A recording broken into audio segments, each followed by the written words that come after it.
Us for today's webinar, Supply Chain Transformation Using Real-Time Big Data and Predictive Analytics.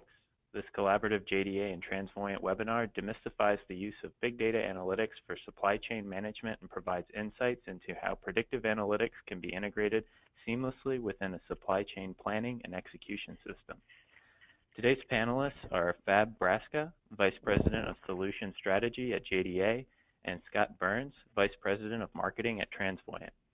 As we go through the presentation, please feel free to submit questions that you have for the panelists in the GoToWebinar questions panel. We will leave some time at the end of the presentation for a Q&A session. Now, without further ado, I'd like to turn things over to Scott to get us started. Thanks, Jason, and thanks to all the participants for spending your lunch with us. Knowing that everybody's time is valuable, let's go ahead and jump right in. So, what are we here to talk about? Well, we're here to talk about the challenges organizations face today as they try to orchestrate transportation, manufacturing, warehousing, distribution across an extended global supply chain. And as we all know, today's de facto standard for communicating status updates on shipments is primarily EDI. And I think this diagram does a very good job of illustrating the challenges associated with that model. In this diagram, the journey of a conveyance is represented by the blue line. The actual location of the truck, airplane, ocean vessel is represented by the dark blue dot. So when a consignee receives a shipment status update via EDI from their carrier or 3PL, they believe the shipment is at the point in the journey represented by the green box. But because EDI status updates are notoriously latent, they're oftentimes well off the mark.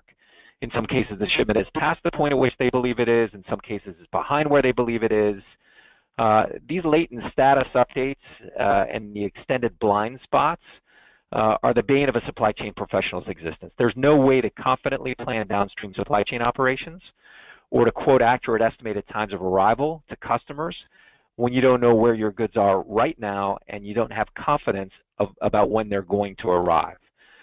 Now, worst of all, what happens when a shipment encounters an unanticipated disruption, as represented by this red triangle here, such as severe weather, traffic delay, port congestion, or even an unscheduled stop at a port? Given the latent status updates, the consignee doesn't find out about these issues until well after the fact. And by then, the supply chain manager's options around remediating the situation are significantly limited. So how do companies offset this uncertainty today? Well, they do it with buffer stock, oftentimes having to expedite shipments, rushing orders, and offering customer discounts in the cases where things go wrong. So specifically, how do these challenges impact operational performance? Without real-time visibility and tight coordination on the inland move, for example, from a foreign supplier to a port, delays often occur when shipments miss the cutoff window to be loaded onto the vessel. And when that happens, the goods must be held at the port by the forwarder until another vessel on that shipping lane becomes available. Another challenge, within that point of the journey is orders being shorted by the supplier. Beneficial cargo owners often don't find out about short orders until they receive the shipment at their final destination and open the box within their domestic warehouse. On the international leg, the second orange bar here, BCOs often struggle when shipments are delayed due to severe weather, port congestion, natural disasters, unscheduled port stops, as I alluded to before, prolonged customs clearance times.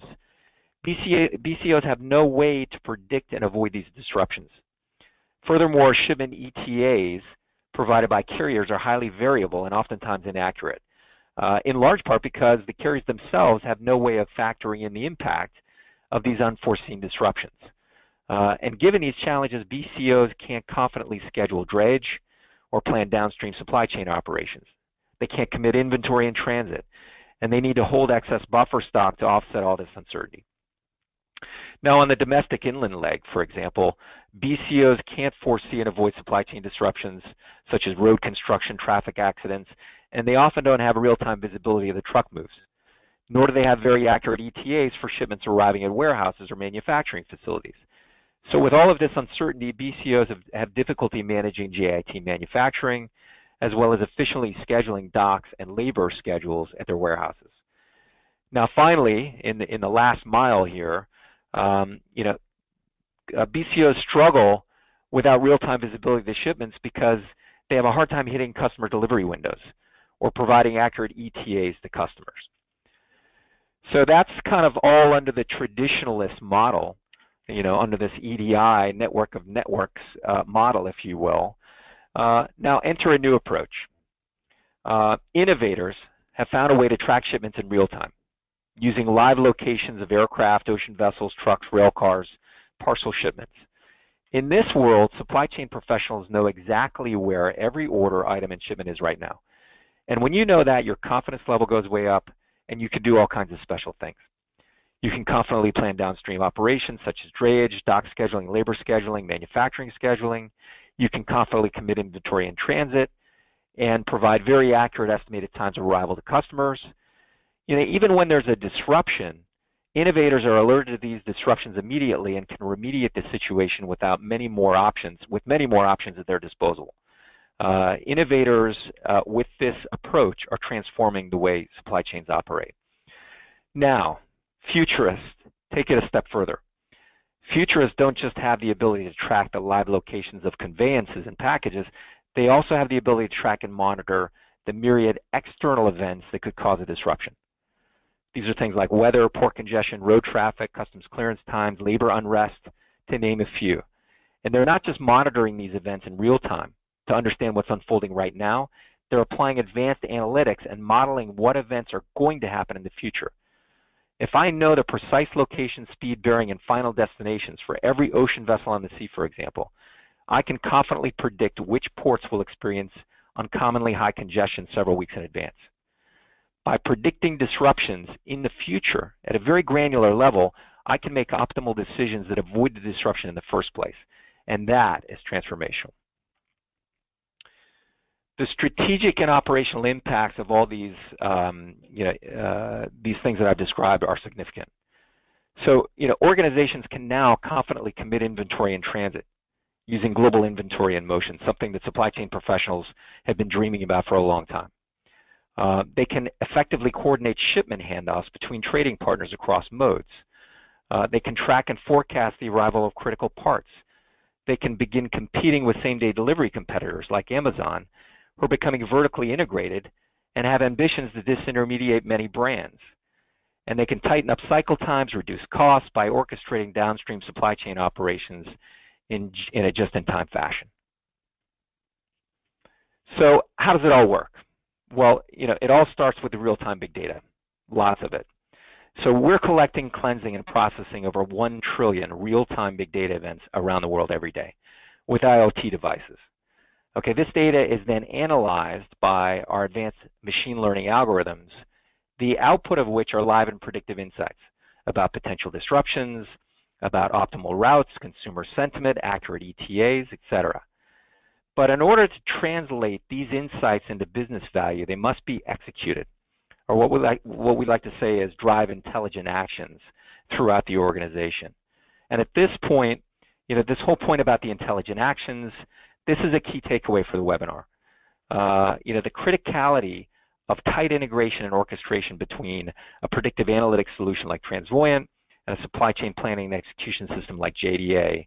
And of course, it all needs to be supported by world-class data scientists, a resource in today's talent pool that's pretty scarce.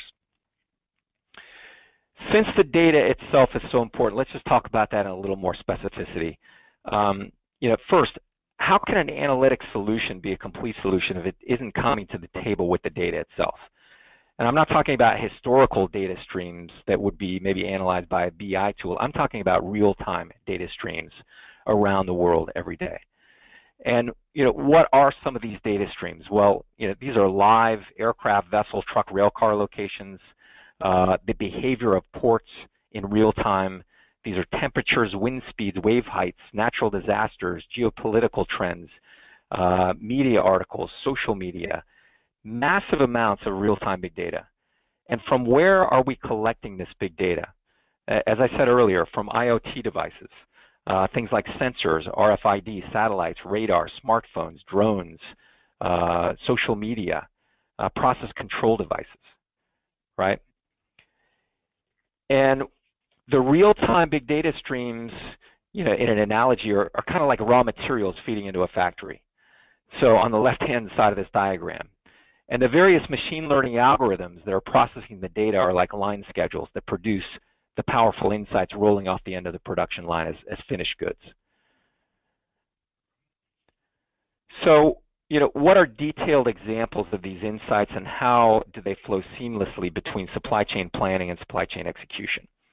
My apologies that this slide isn't more visually rewarding, but the table gets the point across. In the first example listed here, JDA planning calls for parts to be purchased from our primary supplier in Malaysia to be shipped from the supplier on May 3rd.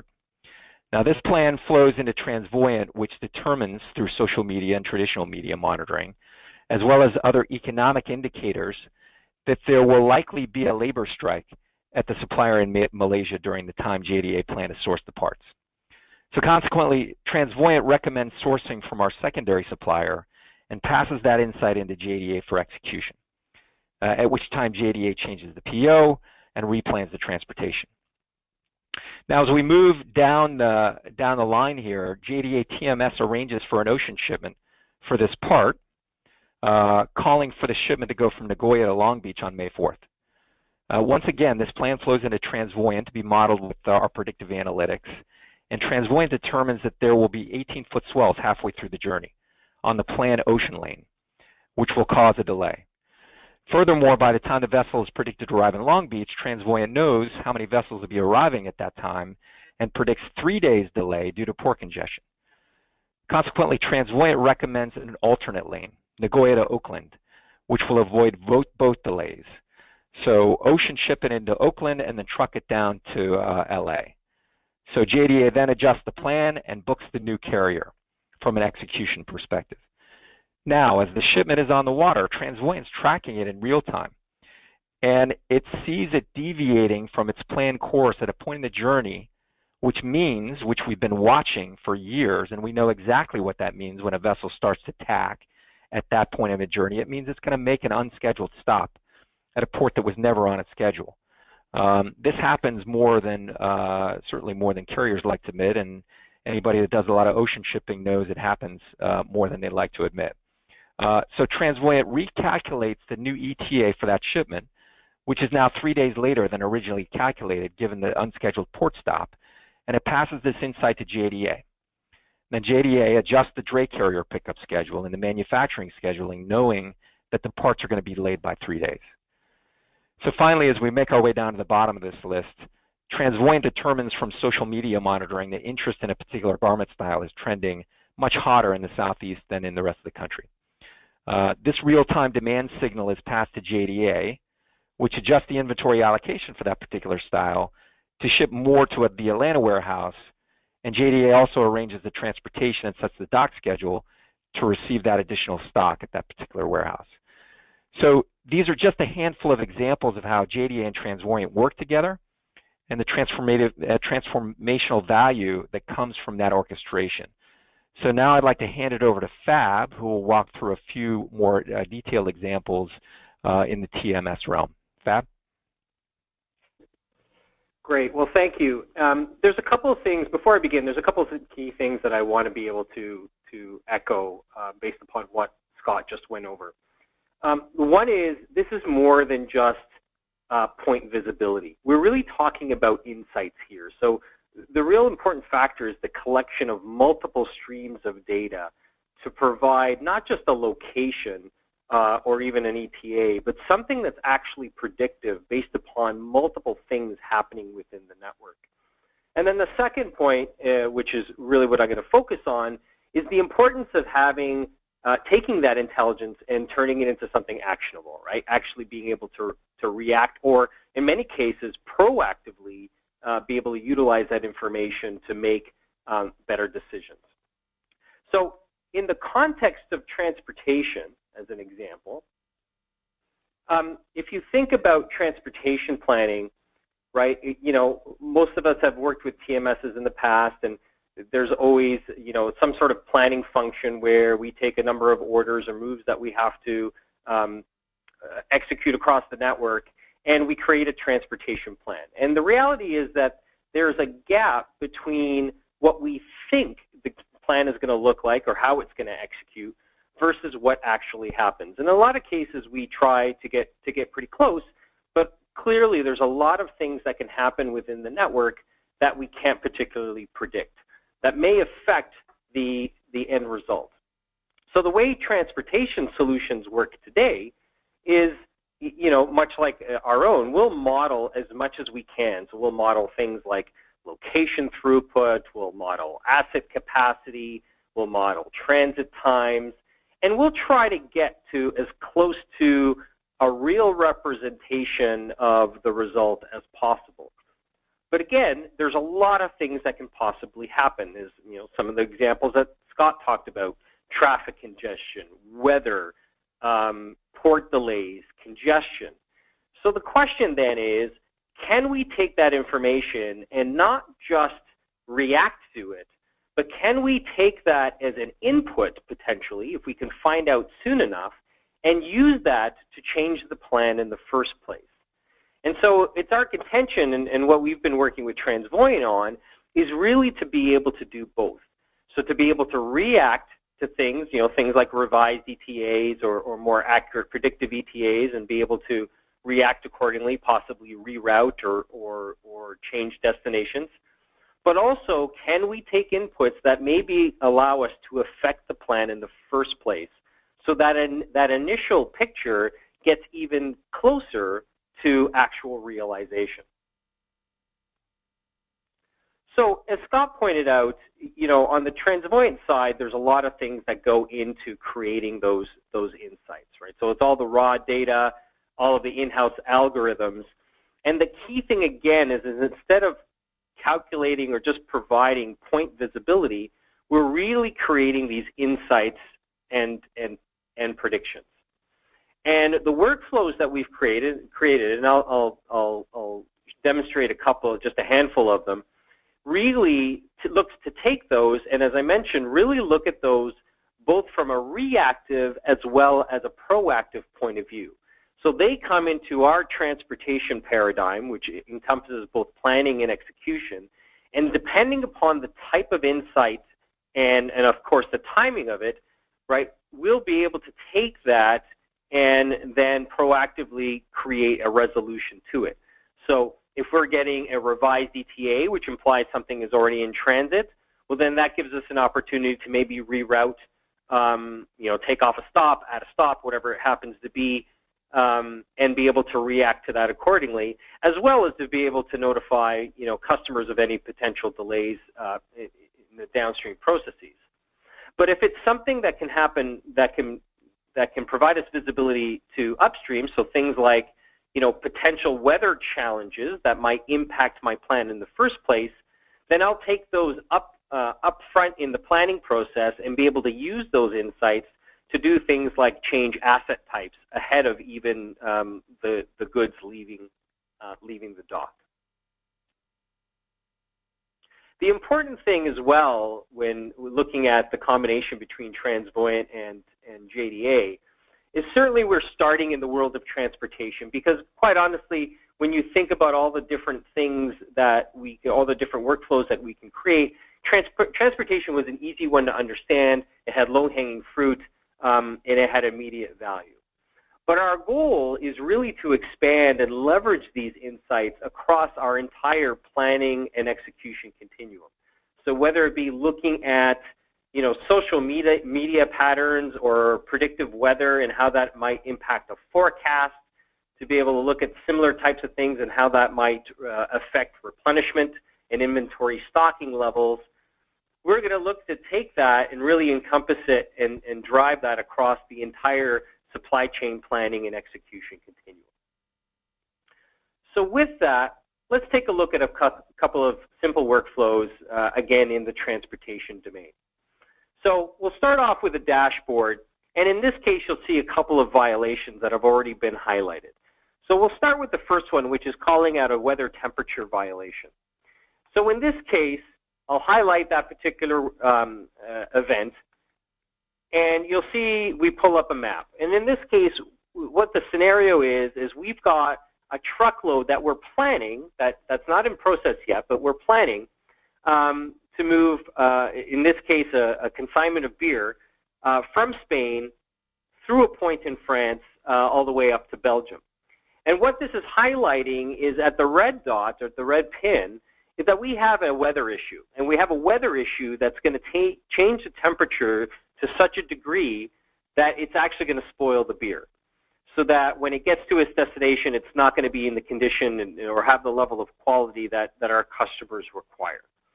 So in this case, we're going to leverage the insights that are produced by TransVoyant and update the transportation solution ahead of time to be able to request a change of asset.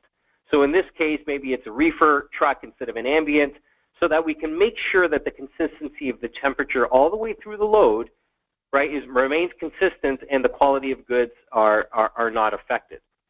So this is really an important example because it's not just about, in this case, we're really talking about not just, reduction or affecting transportation costs, but in this case, we're really affecting customer satisfaction. We're affecting, damaged goods or potentially wasted goods, which will affect inventory levels, right, or future inventory. So there's a number of components of supply chain value that are affected just by this simple workflow.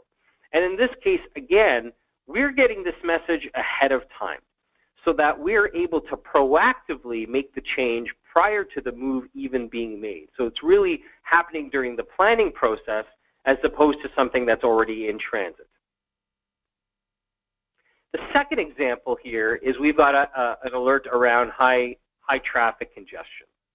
So in this case, we'll click on this particular event again, and we've got a similar map. And here, we're looking at the same route, but in this case, the goods are already in transit. So this was meant to be a multi-stop load where we'd be stopping at the location in France on our way to Belgium.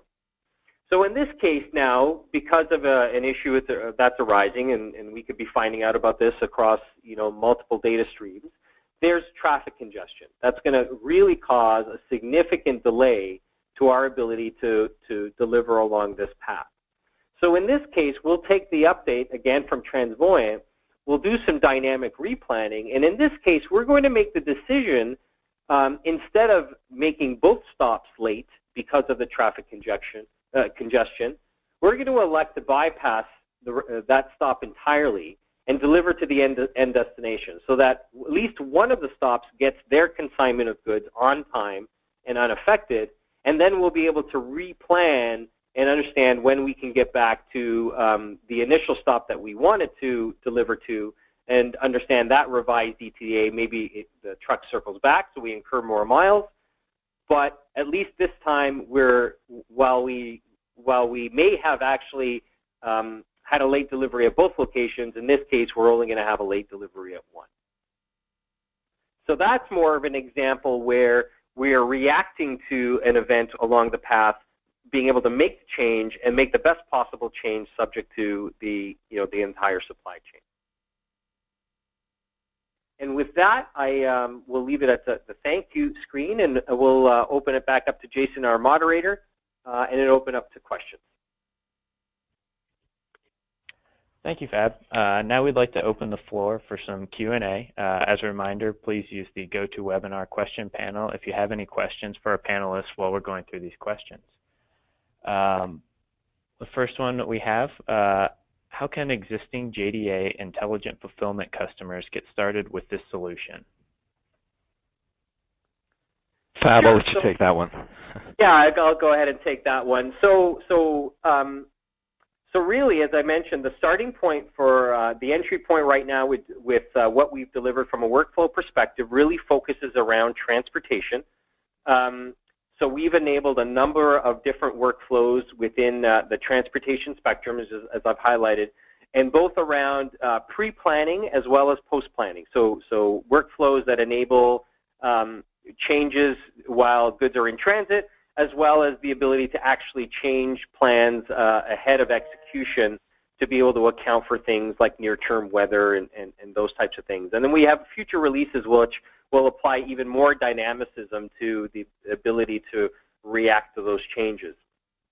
We are in the process now of working with TransVoyant to look at other workflows across our intelligent fulfillment continuum, including things like incorporating these types of insights into forecasting, into the replenishment process, and even beyond into other parts of JDA where we might be apply some of this capability to things like our store optimization capabilities, as well as other retail initiatives.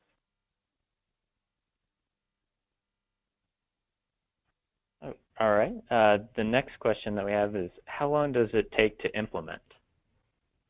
I'll take that one. So this is not a classic enterprise software deployment, as I would say.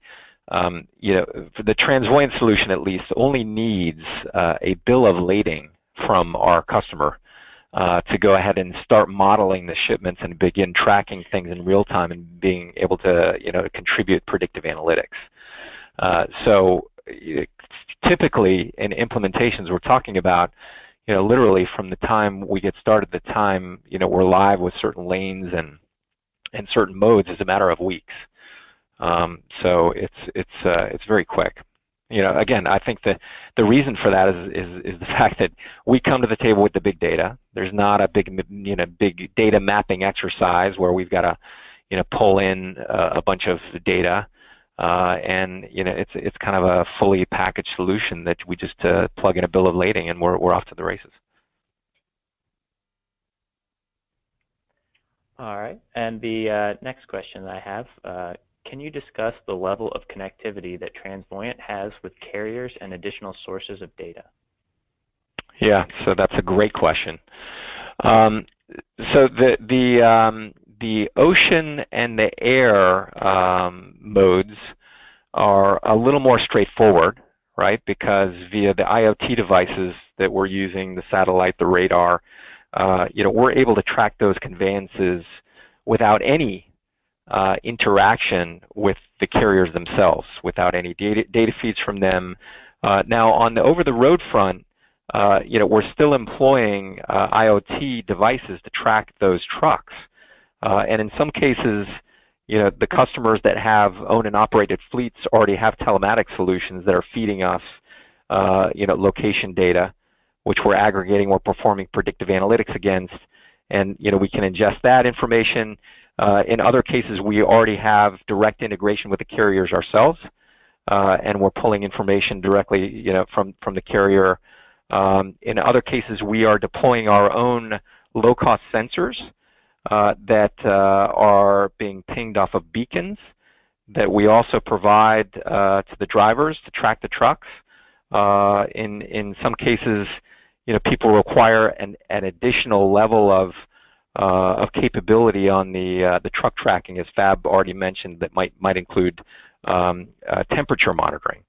In which case, the sensor itself needs to be a little more sophisticated, maybe a little more costly, but the value associated with it is worth it to a company that's trying to, let's say, a pharmaceutical that's trying to minimize its transportation shipping costs by trying to avoid as many reefer shipments as they can, shipping via ambient when the temperatures on the predicted routes are within tolerance. So there's a whole host of mechanisms that we deploy to track the over-the-road shipments via a host of devices. Thank you. The next question that we have, how can this be used for retail customers to manage their 3PLs, and can they benefit from this?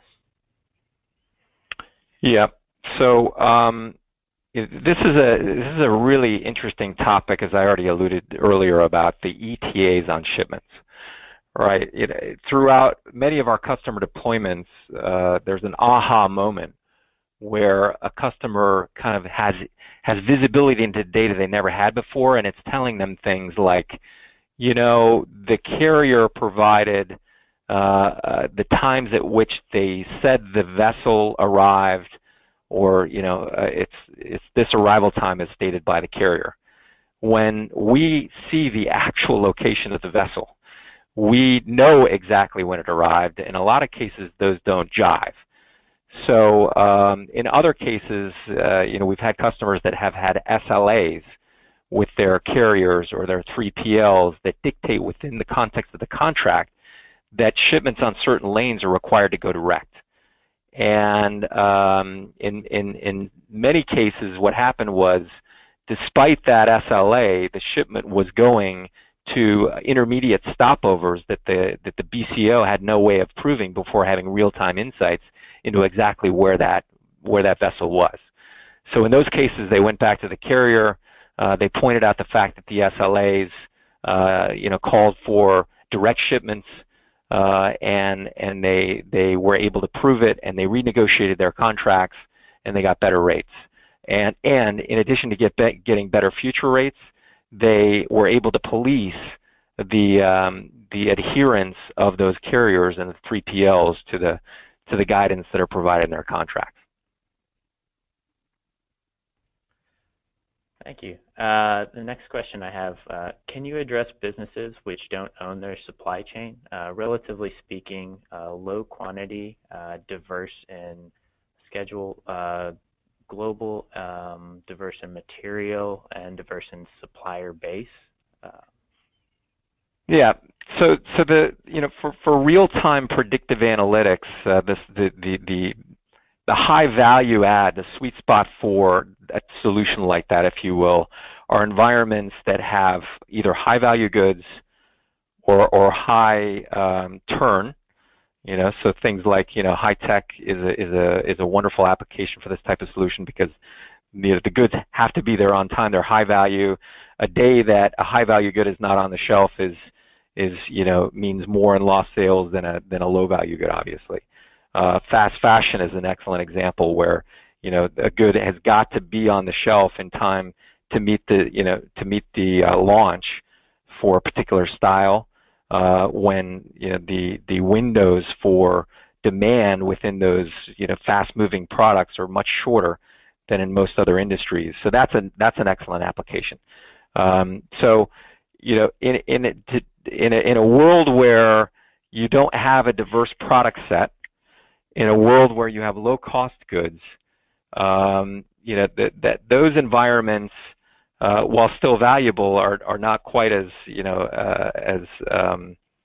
don't glean quite the value that a high-value good, fast-moving supply chain lends itself to. Thanks. The next question. Is there a specific version of JDA required for those customers who may be using an older version? Yeah, I'll take that. So, so yes and no. No, from the standpoint that the primary integration that we're using is using our API sets or our application program interface set, which is quite large and robust and has been around for quite a while.